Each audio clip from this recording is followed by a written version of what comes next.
Welcome back, Integra Therapy family. I hope you're well. As you're watching this video, that you are maintaining some rhythm, some consistency, some vibrancy in the situation that faces us in this present moment. My name is Andrea Wright. If you're joining me for the first time and you've come across this video, welcome. And for those of you who have been following these videos, thank you for staying with me and also leaving your comments and your feedback in the comment section below on YouTube or on Facebook. Please share your insights, your thoughts as you practice. It helps us to generate ideas. If you subscribe, we can begin to build a community with some of these ideas and resources together. So today, I really want to work on something that a lot of you may find helpful, especially if you have sort of persistent niggling, I would say chronicity and pain in your lower back.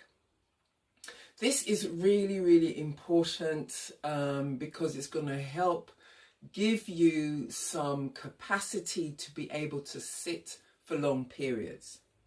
And in this video, we're going to be addressing the gluteal muscles.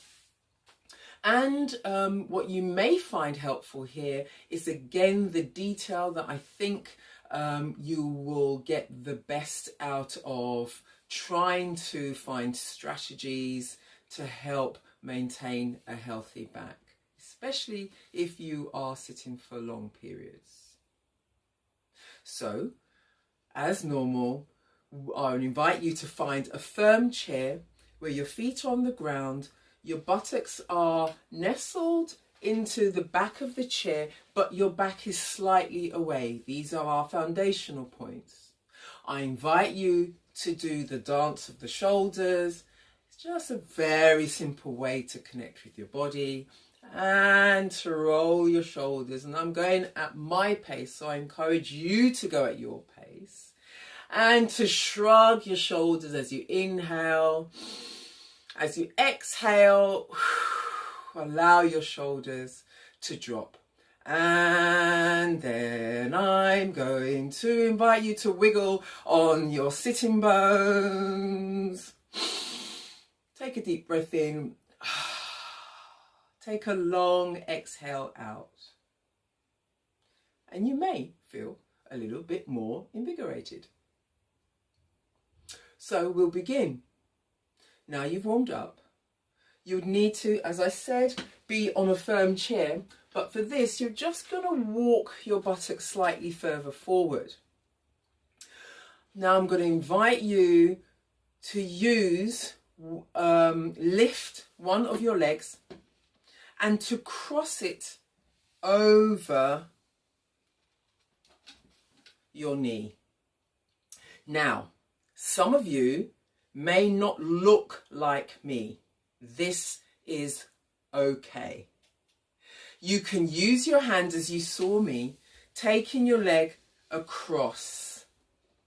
Now, some of you, your knee may be higher than mine. It may be somewhere here. What you'll find, if it's quite difficult to get your leg in this position, you will also find, I'm going to turn, that as you do so, it's difficult to keep your back upright and you will tend to find yourself moving backwards.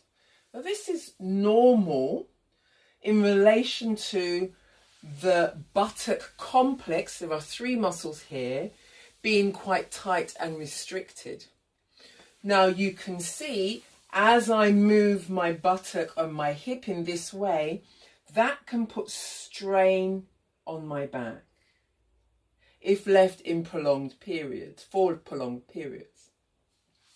So what this exercise is aiming to do is to help us gain more flexibility and range in the buttock so that when we move our hips, we can have a bit more control of our lumbar spine region without there being as much impact on that area of the body. So I'm going to stay at the side. You are going to help your leg, bring it over, and use your hands, see if you can try and assume a more upright position. This somewhat, I'm going to use this word, eliminates the lumbar spine out of the picture and really focuses on the buttock. Of course, you haven't eliminated the spine because the body acts as a system, but what I want to say is that it focuses the exercise where we want to direct it. So if the spine is as upright as you're able to, and please do not struggle, if you are here, then this is where you are. You want to lift and lengthen here, keeping the chest as tall as you can. You are going to bring the belly, ribs and chest over the knee and leg. That's crossed. And come back again.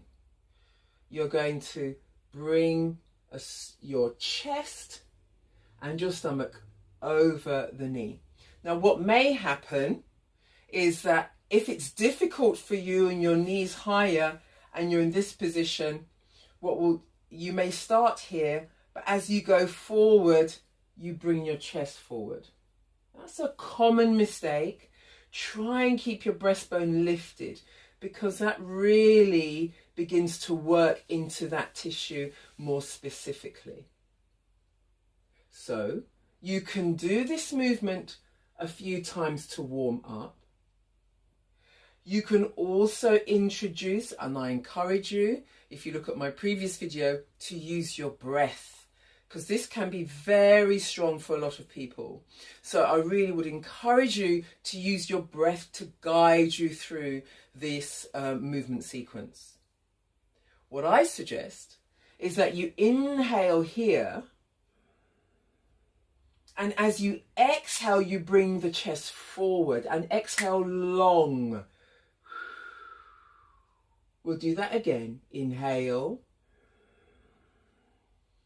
and exhale long.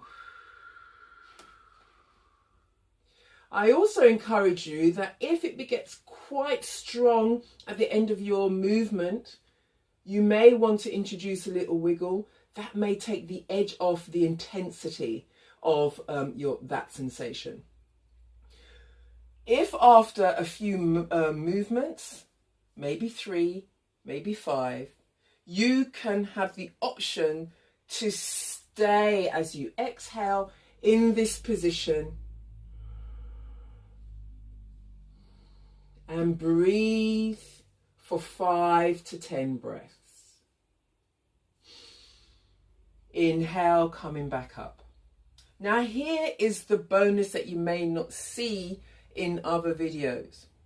Here, to get a more thorough exploration of this region, I'm going to invite you to think about 2 other positions.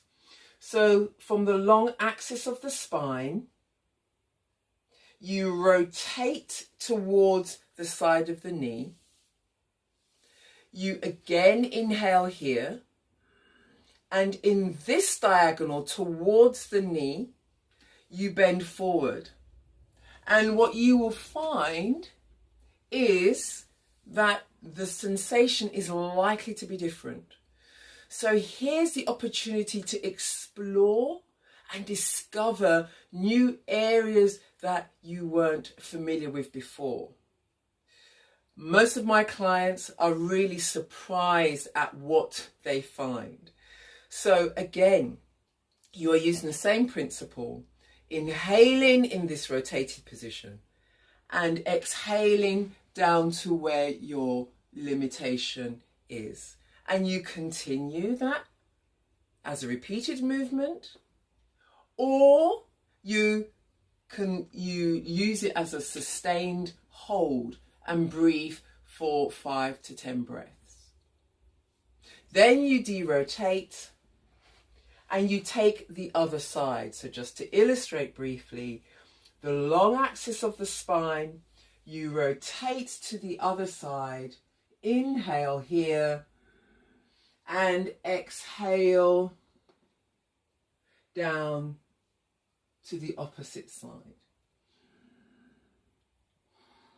We do that one more time, and inhale to the exhale down to your position. Remember, you can always do a little wiggle at any point if you're feeling the sensations are too strong, or better still, using your breath to take some of that tension off so you can gradually work into the position more consciously.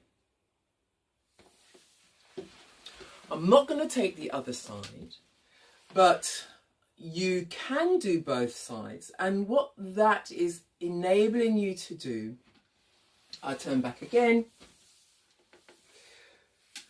because what we are trying to do is have the buttock muscles supporting our spine. If this region of the body is tighter, what it will tend to do, one of the things it will tend to do along with your hamstring muscles, is to posteriorly rotate the pelvis. And you can see what that's doing to my general posture, and it makes it more difficult for us to have the capacity to move in and out of this posture at will. We may be more likely, if these muscles are tight and the hamstrings are tight, be more fixed in this position when we assume a seated posture. So this is very, very helpful to help us address, as I said at the top of the video, any issues that may be posture related, and or where you have symptoms of pain that come, that might go, that you may have persistent pain.